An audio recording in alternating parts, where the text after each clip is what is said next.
YCP నుంచి బయటకు వచ్చిన మంగళగిరి మాజీ ఎమ్మెల్యే ఆళ్ల రామకృష్ణారెడ్డి పద్ధతి మాత్రం మారలేదు.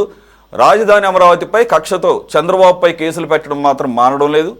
ఇన్నర్ రింగ్ రోడ్డు అలైన్మెంట్ విషయంలో అవినీతి జరిగిందంటూ ఆరోపిస్తూ అక్రమ కేసులు పెట్టారు.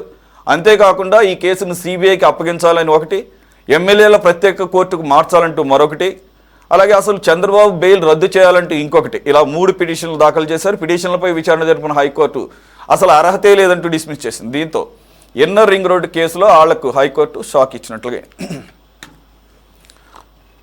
రైట్, వెంకటేశ్వర గారు ఉన్నారా? సిపిఎం వెంకటేశ్వర గారు. Right, okay.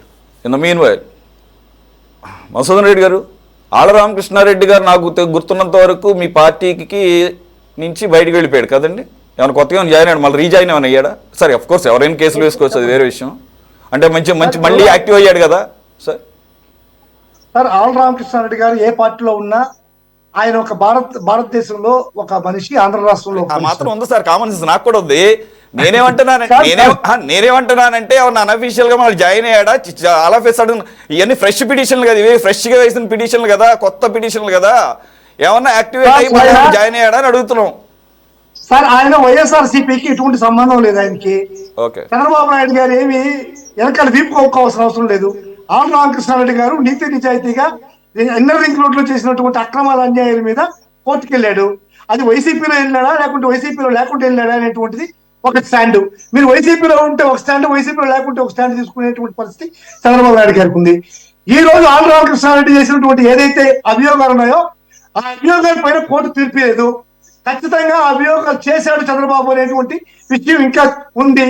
ఏదైతే ఈ అభియోగాలను తప్పుదోవ పట్టేయడం కోసం ఈ యొక్క మిస్టేక్ ఆఫ్ ఫ్యాక్ట్ అనేటువంటి ఒక కొత్త పదాన్ని క్రియేట్ చేసి creator of the mistake of fact Chandrababu Naidu గారు చేస్తున్నారో అది ఇక్కడ ఉన్నటువంటి పోలీసులతో సమక్షంలో విచారణ జరిపిస్తే ఆ యొక్క మిస్టేక్ ఆఫ్ ఫ్యాక్ట్ మీద కొట్టేస్తారు కాబట్టి దీన్ని సిబిఐకి ఇవ్వమంటున్నాడు.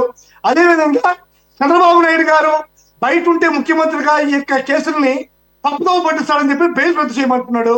అదేవిధంగా ఎమ్మెల్యేని విచారించేటువంటి సభకు తీసుకుపోమంటున్నాడు. వీటిని మాత్రమే కోర్టు కొట్టేసింది. కానీ చంద్రబాబు నాయుడు గారు ఇన్నర్ రింగ్ రోడ్లో చేసినటువంటి అక్రమాల్ని, అన్యాయాలని గురించి మాత్రం కోర్టు మాట్లాడలేదు. చంద్రబాబు నాయుడు గారు అక్రమాలు చేశారు, అన్యాయం చేశారు, వాళ్ళు అమెరికా కావాల్సినటువంటి మార్గాన్ని అలైన్మెంట్ లో మార్పులు చేశాడు, వాళ్ళు కొనుక్కున్నటువంటి ఇన్నర్ ఏదైతే ఇన్సైడ్ ట్రేడింగ్ ఉందో ఇన్సైడ్ ట్రేడింగ్ కి తోదం చేస్తూ దానికి ఆజ్యం పోస్తూ వాళ్ళకి మేలు చేకూరుస్తూ వాళ్ళ అమీరులకి పబ్బం గడుపుకుంటూ చేసినటువంటి ఇన్సైడ్ ట్రేడింగ్ కి బలం చేకూరుస్తూ ఇన్నర్ రింగ్ రోడ్ని ప్రతిపాదించడం జరిగింది. దాని మీద కేసు నడుస్తుంది. ఆ కేసులో బెయిల్ ఇస్తే చంద్రబాబు దాన్ని సాక్ష్యం తారుమారు చేస్తాడు, మిస్టేక్ ఆఫ్ ఫ్యాక్ట్ అంటాడని చెప్పని ఆయన బెయిల్ రద్దు చేయమంటున్నాడు. దాన్ని కోర్టు ఒప్పుకోలా. అంత మాత్రాన ఆయన అన్యాయం చేయలేదని కాదు. అదేవిధంగా సిబిఐకి ఇవ్వమంటున్నాడు, నో అన్నది. అంత మాత్రాన చంద్రబాబు నాయుడు అన్యాయం చేయలేదని కాదు. ఎంపీ ఎమ్మెల్యే సభ ప్రత్యేక కోర్టుకు పంపించమంటున్నది, వద్దన్నది. దానికి మాత్రాన ఎమ్మెల్యే చంద్రబాబు నాయుడు గారు అన్యాయం చేయలేదని కాదు. చంద్రబాబు నాయుడు గారు ఇన్నర్ రింగ్ రోడ్లో చేసినటువంటి దారుణాలు అన్నీ కూడా వర్ణనాతీతం, వాటికి చాలా కథ ఉంది. అందువల్ల ఖచ్చితంగా ఏ కోర్టు అయినా సరే మిస్టేక్ ఆఫ్ ఫ్యాక్ట్ ఈ రోజు పుట్టినా సరే ఎప్పుడుకో ఒకప్పుడు ఏదో ఒక రట్లో ఖచ్చితంగా చంద్రబాబు నాయుడు గారు దీనికి ప్రాయశ్చిత్తం అనుభవించాల్సిందే, ప్రజా కోర్టులో ప్రాయశ్చిత్తం అనుభవించాల్సిందే. ఇన్నర్ రింగ్ రోడ్డు మీరు ఆలోచించారంటే ఒకసారి దాంట్లో ఎన్ని అవకతవకలు జరిగాయో దానికి పెద్ద డిబేటే ఉంది, పెద్ద కథే ఉంది, హిస్టరీనే ఉంది. కాబట్టి దీంట్లో నుంచి చంద్రబాబు నాయుడు గారు తప్పించుకోలేరు. తప్పించుకున్నా ఇప్పుడు ఎన్నో కేసులు తప్పించుకున్నాడు, ఫైబర్ నెట్లు తప్పించుకోవాలని చూస్తున్నాడు, స్కిల్ స్కామ్ లో తప్పించుకోవాలని చూస్తున్నాడు, అదేవిధంగా ఇన్నర్ రింగ్ రోడ్ తప్పించుకోవాలని చూస్తున్నాడు, లిక్కర్ స్కామ్ లో తప్పించుకోవాలని చూస్తున్నాడు. ఈ విధంగా 164 స్టేట్మెంట్ ఎవరైతే ఇచ్చారో ఆ 164 స్టేట్మెంట్ ఇచ్చిన వాళ్ళందరూ కూడా భయపెట్టి మళ్ళా కూడా స్టేట్మెంట్ ఇచ్చి మిస్టేక్ ఆఫ్ ఫ్యాక్ట్ గా దాన్ని డిక్లేర్ చేయాలనేటువంటి దురుద్దేశం చంద్రబాబు నాయుడులో ఉంది. ఇది ప్రజలందరికీ తెలుసు. ప్రభుత్వాలు ఖచ్చితంగా దీనికి సమాధానం చెప్పాల్సిన పరిస్థితి ఉంది. ఈ 164 స్టేట్మెంట్స్ ని ఎందుకు దురుద్దేశంగా మారుతున్నారు అనేది ప్రజలకు కూడా చెప్పాల్సిన అవసరం ఉంది. యాక్చువల్గా ఏంటంటే మిస్టేక్ ఆఫ్ ఫ్యాక్ట్ అనేది చంద్రబాబు నాయుడు గారు సృష్టించిన కొత్త పదం కాదు. మిస్టేక్ ఆఫ్ ఫ్యాక్ట్ అనేది లీగల్ పరిభాషలో ఉంది. ఎందుకంటే నేను కూడా లా చేస్తున్నాను. మిస్టేక్ ఆఫ్ ఫ్యాక్ట్ అనేది కొత్తగా పుట్టింది కాదు. రెండో పాయింట్, ఈ కేసులన్నీ గత ప్రభుత్వ హయాంలో